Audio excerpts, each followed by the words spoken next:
안녕하세요. 창업가 경영 사례를 통해 배우는 시간입니다.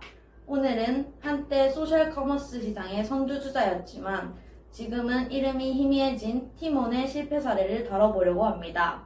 전문가분과 함께 얘기해 보겠습니다. 안녕하세요. 네, 안녕하세요. 티몬 사례 분석을 맡은 김무현입니다. 반갑습니다.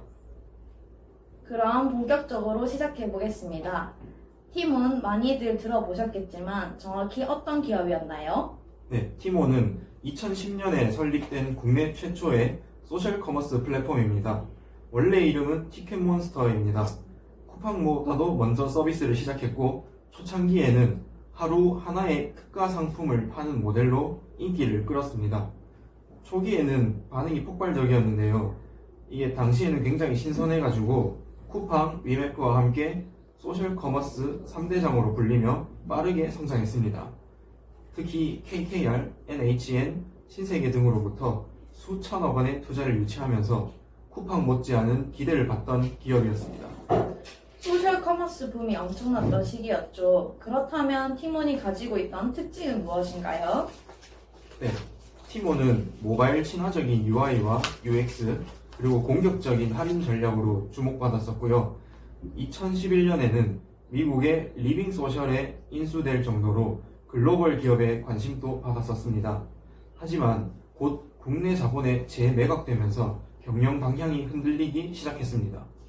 초반엔 탄탄한 성공 모델처럼 보였는데 그럼 어디서부터 흔들리기 시작한 걸까요? 네, 첫 번째는 지속 불가능한 외형 중심의 성장 전략이에요. 티몬은 이용자 수를 확보하기 위해 막대한 마케팅 비용, 할인 쿠폰, 포인트 제공에 의존했습니다. 그 결과 고객 한 명을 데려오는 비용이 너무 높아졌고 결국 수익성 없이 적자만 누적되었는데 10년이라는 기간이 넘게 단 한 번도 연간 영업이익을 낸 적이 없었습니다. 누적 적자가 1조 원이 넘는다는 말도 있었고요. 둘째로는 자체 물류 인프라의 부재도 꼽을 수 있습니다.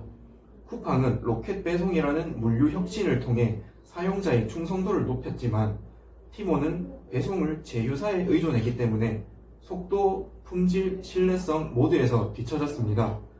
또한 브랜드의 정체성도 혼란이 컸습니다. 초기엔 소셜 커머스, 그 후 오픈마켓, 타임 커머스, 라이브 커머스까지 계속해서 전략이 바뀌었습니다. 그때마다 앱 디자인과 기능도 바뀌었고요. 이러다 보니 소비자들은 티몬은 뭘 잘하는 회사지? 라고 생각하게 된 거죠. 조직 내부에 문제도 있었을까요? 네, 조직 내부에도 문제가 있었는데요. 경영진의 교체가 굉장히 잦았고 리빙 소셜 인수 후에 다시 매각되면서 내부 리더십도 상당히 불안정했습니다. 그 과정에서 조직의 방향성과 전략 일관성이 무너졌고 직원들 사이에도 혼란이 컸습니다.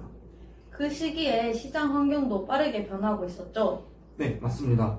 소비자들은 단순한 딜보다 빠른 배송, 편리한 구매 경험을 원했습니다. 쿠팡은 로켓 배송, 네이버는 스마트 스토어처럼 방향을 전환했는데 티몬은 그런 변화에 민감하게 반응하지 못했습니다. 딜 중심 구조에 고착된 게 결국 발목을 잡았습니다. 구체적으로 어떤 시점부터 무너지기 시작했을까요? 네, 2015년부터라고 볼 수 있는데요. 당시 쿠팡이 로켓 배송을 전면 도입했고 티몬은 이에 대응하지 못했습니다. 그 시기부터 티몬은 수익도 못 내고 유저도 빠지고 투자도 끊기기 시작했습니다. 2019년에는 타임 커머스 전략을 밀어붙이며 시간마다 바뀌는 특가를 시도했지만 이미 소비자들은 네이버, 쿠팡으로 옮겨가고 있었습니다.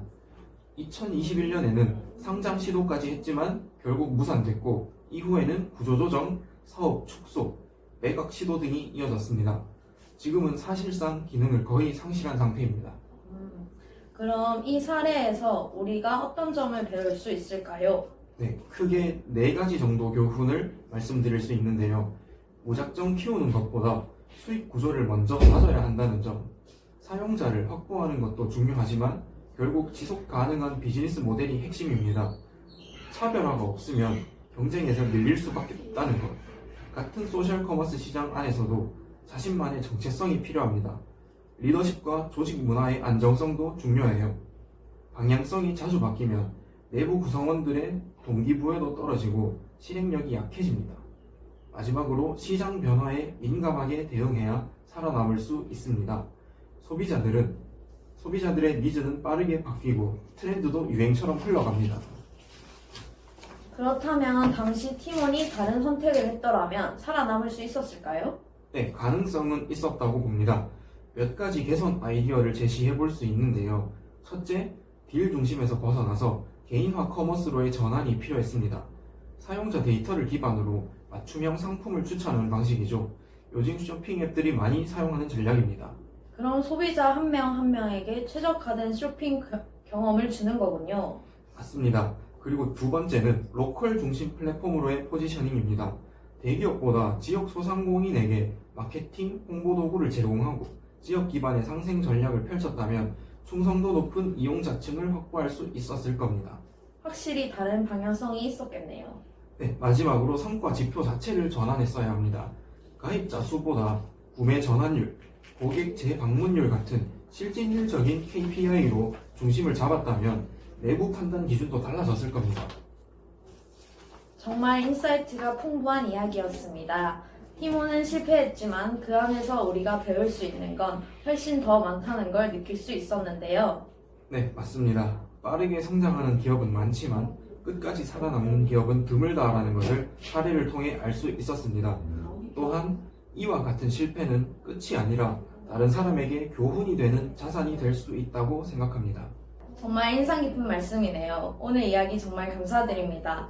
이상으로 팀원 창업 실패 사례에 대한 인터뷰를 마치겠습니다.